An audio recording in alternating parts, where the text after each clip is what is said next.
मित्रों नमस्कार। आज हम लोग चर्चा करते हैं GERD के बारे में। GERD एक ऐसी डिजीज़ है जिसका नाम है गैस्ट्रोइसोफेजियल रिफ्लक्स डिजीज़, यानी एसिड रिफ्लक्स डिजीज़। ये ऐसी बीमारी है जिसमें आपके मुंह में हमेशा खट्टा पानी आता रहता है, आपके गले में हमेशा जलन बनी रहती है।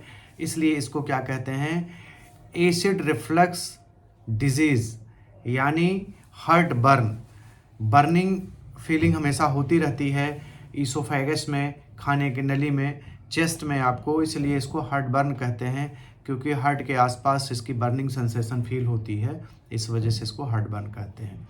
तो हम जानते हैं एसिड रिफ्लक्स डिजीज़ क्या है। बेसिकली गैस्ट्रोइसोफेजियल रिफ्लक्स का क्या मतलब है। गैस्ट्रो का मतलब हो गया स्टमक, ईसोफेजियल का मतलब हो गया ये फूड पाइप जिससे हमारा खाना पेट में जाता है, तो इसको हम ईसोफेगस बोलते हैं। गैस्ट्रो का मतलब हो गया स्टमक से जो हमारा फूड कंटेंट और एसिड जो होता है वो जो हमारा गले में आ जाता है, मतलब ईसोफेगस में आ जाता है, उसको कहते हैं gastro oesophageal reflux disease. Basically होता क्या है, जब हम खाना खाते हैं तो ईसोफेगस में, हमारे फूड नली में, हमारे नीचे एक वाल्व लगा होता है जिससे कि स्टमक से खाना या कोई फूड पार्टिकल्स या जो उसमें एसिड होता है या उसमें जो एंजाइम्स होते हैं, कोई भी ऐसी चीज़ ऊपर को नहीं जा पाती है। इस वजह से वो क्या होता है, हमारा गला जो है, फूड पाइप जो है, सेफ रहती है। लेकिन कई बीमारियां ऐसी होती हैं जिसमें कि हमारा ये जो फूड कंटेंट है, जो हमारा खाना है, जो एसिड है, वो हमारा गले में पहुंचता है, खाने की नली से ऊपर चढ़ता है, जिससे कि हमें बहुत सारी प्रॉब्लम्स होती हैं, जिसको हम गैस्ट्रोइसोफेजियल रिफ्लक्स कहते हैं, या एसिड रिफ्लक्स डिजीज़ कहते हैं, या हार्ट बर्न कहते हैं। बेसिकली इसके हम देखते हैं कि कॉजेज़ क्या क्या हैं।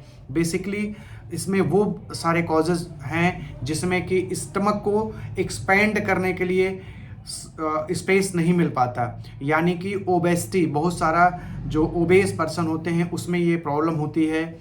और क्या होती है, प्रेगनेंसी में भी ये प्रॉब्लम होती है। और किस चीज़ में ये चीज़ होती है, ओबेसिटी हो गया, प्रेगनेंसी हो गया।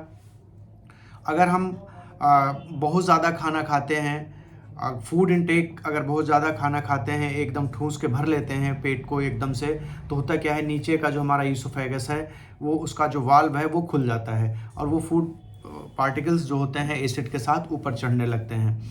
तो ये कारण है। एक हाइटस हार्निया होता है जिसमें स्टमक का जो अपर पार्ट होता है वो ऊपर जो है हार्निएट हो जाता है, ऊपर चढ़ जाता है, जिसकी वजह से भी ईसोफेजियल रिफ्लेक्स होता है। बेसिकली ईसोफेजियल रिफ्लेक्स अगर ये रेगुलर बना रहता है तो इसके बहुत सारे कॉम्प्लिकेशंस होते हैं। बेसिकली इसके कॉम्प्लिकेशंस क्या क्या हैं, एसिड अगर रेगुलर ऊपर चढ़ता रहता है तो जो हमारा ईसोफेगस है, यानी कि जो फूड पाइप है, उसमें वो सूजन बना देता है, इन्फ्लामेशन कर देता है, जिससे क्या होता है, सूजन होने की वजह से आपके उसमें हमेशा बर्निंग सेंसेशन बना रहता है, आपके थ्रोट में, गले में ऐसा लगता है कोई चीज़ फंसी हुई है, आपको खांसी जैसा आपको बना रहता है। इस टाइप की प्रॉब्लम आपको हमेशा बनी रहती है। रेगुलर बने रहने से जो हमारा लोअर एंड है ईसोफेगस का, वहाँ की जो लाइनिंग है वो चेंज हो जाती है, जिसको हम बैरेट्स ईसोफेगस भी कहते हैं, जो कि एक टाइप का प्री कैंसरस डिजीज़ है। तो ये बहुत सारे कॉम्प्लिकेशंस हैं। फूड पाइप हमारा एसिड चूँकि इन्फ्लामेशन कर करके वहाँ पे फूड पाइप को पतला भी कर देता है, तो हमें खाने में भी प्रॉब्लम होने लगती है। कोई चीज़ हम खाते हैं तो ऐसा लगता है कि अटक रहा है, तो वो खाने में भी प्रॉब्लम क्रिएट करने लगती हैं। तो ये सारे कॉम्प्लिकेशंस हैं हमारे इस एसिड रिफ्लक्स के। बेसिकली एसिड रिफ्लक्स होता क्यों है, होने के कॉजेज़ हम लोगों ने देख लिए कि जैसे कि हमारा ओवर ईटिंग है, अगर हम बहुत ज़्यादा खाना खाते हैं, हम ओबेस हैं, मोटे हैं, प्रेगनेंसी है, तो इन सब चीज़ों में ऐसा हाइटस हार्निया है, इन सब चीज़ों में एसिड रिफ्लक्स होने के बहुत ज़्यादा चांसेस रहते हैं। और वो सारे कारण जिसमें कि एसिड का सिक्रेशन प्रोवोक होता है, जैसे कि हो गया अल्कोहल, हो गया स्मोकिंग, हो गया बहुत सारे ऐसे फूड हो गए जो फर्मेंटेट होकर एसिड बनाते हैं, स्ट्रेस हो गया कंटिन्यूअस, स्पाइसी फूड हो गया, फास्ट फूड हो गया, जंक फूड हो गया, तली भुनी चीज़ें हो गई, फैट हो गया। ये सब चीज़ें जो एसिड को बनने के लिए स्टिमुलेट करते हैं, गैस्ट्रिक इरिटेंट होते हैं। इन सब चीज़ों से भी एसिड ज़्यादा बनने की वजह से रिफ्लक्स होने के चांसेस काफ़ी ज़्यादा होते हैं। तो ये हमारा रहा एसिड रिफ्लक्स डिजीज़, GERD जिसको हम बोलते हैं, गैस्ट्रो इसोफेजियल रिफ्लक्स डिजीज़। तो हमने देख लिया ये कॉजेज़, इसके ये कॉजेज़ क्या क्या हैं, इनसे क्या प्रॉब्लम होती है, और हम ये देखते हैं कि इनका ट्रीटमेंट क्या क्या है। बेसिकली ट्रीटमेंट में वही चीज़ें हैं कि अगर आप ओबेज़ हैं, ओबेसिटी की वजह से आपको प्रॉब्लम हो रही है, तो आप अपना मोटापा कम करें, अपना वेट जो है उसको कम करें। अगर हाइटस हार्निया की वजह से है तो हार्निया को करेक्ट कराएं। तीसरा क्या है प्रॉब्लम, अगर जैसे प्रेगनेंसी वगैरह में जो होता है वो तो सेल्फ लिमिटिंग है, प्रेगनेंसी के बाद अपने आप ठीक हो जाएगा।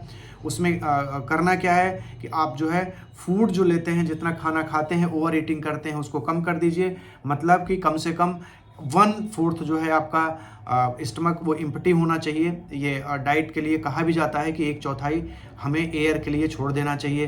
बेसिकली होता क्या है कि हम जो ईसोफेगस है, ईसोफेगस के नीचे तक तो हम उसके जो वाल्व होता है, वाल्व तक तो हम भोजन को ठूस देते हैं भर के। तो होता क्या है, वो प्रेशर लगाता है, वाल्व खुल जाता है और जो है एसिड मुंह में आता रहता है। तो ऐसे लोगों को ये चाहिए कि खाना कम से कम खाएं, जितना खाएं वो प्रॉपरली डाइजेस्ट हो जाए। तो ये सब इसके कारण रहे। और हम इसका ट्रीटमेंट देखते हैं कि ट्रीटमेंट में हम क्या क्या इसमें कर सकते हैं। ट्रीटमेंट में ये है कि जो हम गैस्ट्रिक इरिटेंट हैं वो ना लें, और सबसे इम्पॉर्टेंट चीज़ है कि ये जो वर्सन होता है, जो ये ख़राब होता है, इसकी स्थिति वो रात में होता है। ग्रेविटी के कारण हम जब बैठे होते हैं तो वो एसिड नीचे की तरफ होता है, लेकिन कोई चीज़ जब लिटा देंगे, जैसे पानी एक बोतल में भरा है, आप आधा बोतल भरा है, अगर आप लिटा देंगे तो वो पानी उसके नेक तक पहुंच जाएगा, गले तक पहुंच जाएगा। वही स्थिति है कि जब हम लेटते हैं तो हमारा जो एसिड है वो रात को वो टकराता है, हमारा जो ईसोफेगस है, नीचे फूड पाइप है, उसके वाल पे टकराता है और ऊपर रिगर्जिरेट करता है, मतलब ऊपर रिफ्लेक्स करता है। तो हमें करना क्या है कि सोते समय हेड एंड को हमें, मतलब सरहाने को, जो आपका बेड है उस पर एक एक ईंटें लगा दीजिए। खाना आप जो खाइए लगभग ये मान के चलिए 2 से ढाई घंटे पहले खाना खा लीजिए। जैसे आप 10 बजे सोते हैं तो 8 बजे के पहले पहले आप खाना खा लें, ताकि वो खाना आपका डाइजेस्ट हो जाए और स्टमक आपका इम्प्टी हो जाए। उससे क्या होगा कि आपके ऊपर यहाँ प्रेशर नहीं पड़ेगा वाल्व पे, और आपको रिफ्लक्स नहीं होगा, जो आपको एसिड ऊपर चढ़ता है वो नहीं होगा। जनरली रात में ये आपको ज़्यादा परेशानी क्रिएट करता है। और होता क्या है कि जब रात को आप सोते हैं तो एसिड जब ऊपर चढ़ता है तो आपको सोते समय खांसी भी आपको ज़्यादा आती है। तो वो होता क्या है कि इरिटेशन की वजह से, जो एसिड के इरिटेशन की वजह से वो आपको खांसी आती रहती है। तो ये भी एक इसका साइड इफ़ेक्ट है रिफ्लेक्स, एसिड रिफ्लेक्स का, कि आपको इरिटेट करता है थ्रॉट को, जिससे कि आपको बार बार खांसी भी आती है। तो ये रहा इसका ट्रीटमेंट। अगर आप लेट रहे हैं तो आप अपने जो बेड है, बेड पे एक एक ईंटें लगा दीजिए। आप जो खाना खा रहे हैं कम से कम 2-2.5 घंटे पहले आप खाना खाइए, ताकि आपका खाना डाइजेस्ट हो जाए। और एसिड जो चीज़ें बढ़ा रही हैं उनको आप ना लें, आप प्रॉपर डाइट लें। और अगर मेडिकेशन की बात करते हैं हम, कि इसमें हम दवाई क्या क्या इसमें हम लें, इसमें तो देखिए, इसमें जो पत्ते वाली गोभी होती है उसका जूस इसके लिए काफ़ी अच्छा होता है।